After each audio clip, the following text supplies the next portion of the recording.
আজ যে police BNP Jamaat Islami যেখানে পায় মিছিলে পাইলে সমানে ঠেঙ্গায়, এই পুলিশের আবার আওয়ামী লীগ যেখানে পাবে ক্ষমতায় না থাকলে সেখানেই পিটাবে। সামান্য 3 দিনের মাতবাড়ি একটু মন্ত্রী, হায় হায়, অহংকারের ঠেলায় অস্থির, মানুষ চেনে না, শক্তি সহ্য বীর্য মনে করে সব আমার, কিন্তু কিছুই তোমার না। সময় যখন আসবে দেখবা তোমার কেউ না। টেলিফোনের কাছে হাত দেবা, তারও সময় পাওয়া যাবে না, তার আগেই কাম সারা। দেখেন না আমাদের দেশে পুলিশের অবস্থা দেখেন।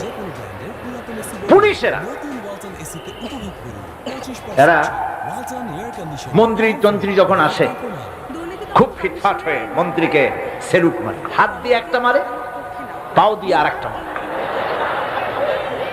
আমি চিন্তা করছি যে এটার হাকিকতটা কি, বিষয়টা কি? এই যে 2টা সেলুট, হাত দিয়ে একটা পাও দিয়ে একটা, কারণটা কি? হাত দিয়ে তো বুঝলাম যে সত্যি এরা হাত দিয়া ব্রিটিশ প্যাটার্নে সেলুট মেরেছে, কিন্তু পাও দিয়া পরে চিন্তা করলাম আসলে ঠিকই আছে।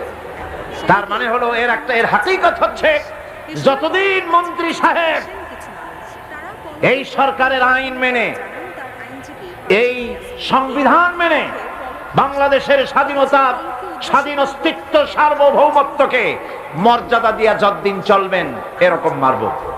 আর যখন বেকায়দা করবেন হাত দিয়া না, নিচেরটা দিয়া মারব।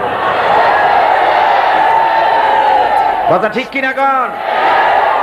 আজ যে পুলিশ বিএনপি জামাত ইসলামী যেখানে পায় মিছিলে পাইলে সমানে ঠেঙ্গায়, এই পুলিশের আবার আওয়ামী লীগ যেখানে পাবে ক্ষমতায় না থাকলে সেখানেই পিটাবে। কথা ঠিক কিনা? এগুলি মনে রাখতে হবে, এগুলি ইতিহাস। আমি কি বাড়াই বলছি না? ঠিক বললাম? এই পুলিশরাই দেখে রেখেন, এরাই আজকের যে স্বরাষ্ট্রমন্ত্রী, কালকে দেখবেন পিটানের ঠেলায় ক্ষমতায় যদি না থাকে হসপিটালে শুয়ে আছে। এগুলি তো আমরা পত্রিকায় দেখি, ছবি শুদ্ধ দেখি। কথা ঠিক কিনা? এগুলি আমি বললাম কেন? এই জন্য বললাম ইতিহাস ভুলে যাওয়া উচিত না, ক্ষমতার দম্ভে পাগল হয়ে যাওয়া উচিত না। আল্লাহ পাক বলে